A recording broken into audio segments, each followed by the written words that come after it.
Jangan curhat, nggak didengerin. Ya nggak harus sesuai juga sih, memberi masukan gitu ya. Mengingat politisi-politisi kita kan nggak pernah mendengarkan. Oke, halo teman-teman. Hari ini video kita akan agak berbeda karena gue akan pakai papan tulis ini ya. Oke, jadi seperti janji gue kemarin, gue akan membahas tentang research gap. Oke, sebelumnya kalau kalian bertanya-tanya apa itu research gap, gue akan menjelaskan di papan tulis ini. Oke, ada yang namanya research gap, dan ini pasti sering ditanyain oleh dosen-dosen kalian. Oke, research gap. Apa itu research gap? Itu adalah celah penelitian. Sesuai namanya, celah ya. Celah itu berarti ada kekosongan ya, ada kekosongan dari satu research ya, ini research A sama research berikutnya misalnya ya, ada gap di sini yang belum kalian isi. Oke, ini ada gap yang belum kalian isi, atau ini bisa diisi dengan penelitian lainnya. Oke, paham ya sampai sini dulu ya. Nah, gimana maksudnya? Oke, sekarang langsung aja, gua nggak akan jelasin kayak influencer lain pakai kata-kata, gua akan langsung jelasin pakai gambar aja. Kita gambarin research kita, bidang research atau field research kita kayak lingkaran gede ini ya. Kelihatan nggak guys? Kayak kelihatan ya, research gap. Ini bidang penelitian kita. Oke, pick a topik. Kita pilih topik apa? Oke, misalnya kita pilih tentang ilmu komunikasi ya. Ini adalah lingkaran ilmu komunikasi. Komunikasi. Ya. Oke, lebih spesifik lagi misalnya ya. Ini ilmu komunikasi bagian marketing misalnya ya. Marketing. Nah, bidang lingkaran yang gede ini adalah marketing, oke guys? Sekarang kita udah tahu banyak research di sini, misalnya research sosial media, oke? Kemudian marketing sales lagi, di sini ada sales ya kan? Kemudian ada email marketing misalnya ya, email marketing di sini. Kemudian ada telemarketing. Nah, misalnya gini, oke? Ini ada kekosongan ya teman-teman ya di sini. Dari field ilmu komunikasi atau marketing ini masih ada titik kosong di sini loh, teman-teman ya. Nah, ini masih ada kosong-kosong. Kalian bisa tahu kekosongannya itu dari mana? Ya, kalian cari juga dari penelitian sebelumnya. Oke? Misalnya kayak gini. Penelitian sebelumnya itu udah ngebahas soal, nah di sini ada UI UX misalnya apa. Memang penelitian itu udah arahnya udah banyak banget gitu ya, teman-teman ya.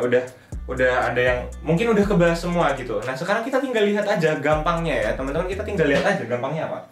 Misalnya, oh, ini udah pakai teori A ya. Ini kecil, lingkaran kecil di sini teori A misalnya ya. Di sini ada teori B. Kemudian kalian bisa lihat kan, nah ini nih ada gap kosong. Ini loh ya, ada gap kosong. Ya, kelihatan ya. Gap kosong ini yang kemudian bisa kita isi dengan research gap. Ya, kita cari misalnya, oh penelitian A pakainya teorinya Keller ya. Kita pakai teorinya Keller. Kemudian teori penelitian berikutnya pakai teorinya Chadwick gitu. Kalian bisa pakai teori marketing yang lain guys ya, banyak teori marketing yang belum dibahas gitu. Kayak itu dari segi teorinya. Atau kemudian apa lagi yang bisa kita bahas dari research gap? Dari age gapnya, misal umur ya teman-teman ya. Kita sekarang ini akan gue hapus dan gue bakalan bahas soal objek penelitiannya. Oke, misal kayak gini. Oke, ini soal research media sosial, medsos ya, ini tentang medsos, lingkaran gede ini medsos. Oke, nah sekarang kita ada penelitian tentang misalnya ya, pengguna sosmed umur 16 sampai 25 tahun. Ada riset pengguna sosmed 35 sampai 40 tahun ya. Nah, tapi di sini belum ada nih yang neliti-neliti misalnya umur 9 sampai 16 gitu ya. Anak-anak di bawah umur belum diteliti. Ya, itu menarik tuh buat diteliti ya kan? Oke, gitu, paham? Jadi research gap adalah kalian ngumpulin semua penelitian yang mirip-mirip dengan topik kalian, yang mungkin kalian tertarik dengan topik kalian. Kalian kumpulin penelitiannya, ya 10 cukup lah ya. Kalian cukup kumpulin 10 penelitian yang mungkin mirip dengan isu kalian. Kalian cari gitu, bikin lingkaran kayak gini. Oh, ini udah ngebahas ini, udah ngebahas ini, udah ngebahas ini. Nanti makin kelihatan ya, nanti kelihatan gitu. Nanti kelihatan, oh ini pakai teorinya ini, kemudian ini pakainya objek yang diteliti ini gitu. Bisa juga masalahnya juga beda ternyata. Yang satu meneliti anak di bawah umur karena misalnya mereka punya perilaku menyimpang ya. Tapi kalian meneliti ya dari segi misalnya ternyata anak-anak di bawah umur kok sekarang cenderung impulsif buying gitu loh. Itu duitnya dari mana? Dari orang tuanya. Nah, ini kan juga masalah nih ya kan. Nah, ini bisa kalian teliti juga. Nah, seperti itu ya teman-teman ya. Itu soal research gap ya teman-teman. Sekarang gue bakalan jelasin juga buat menjawab kenapa penelitian kamu penting. Oke?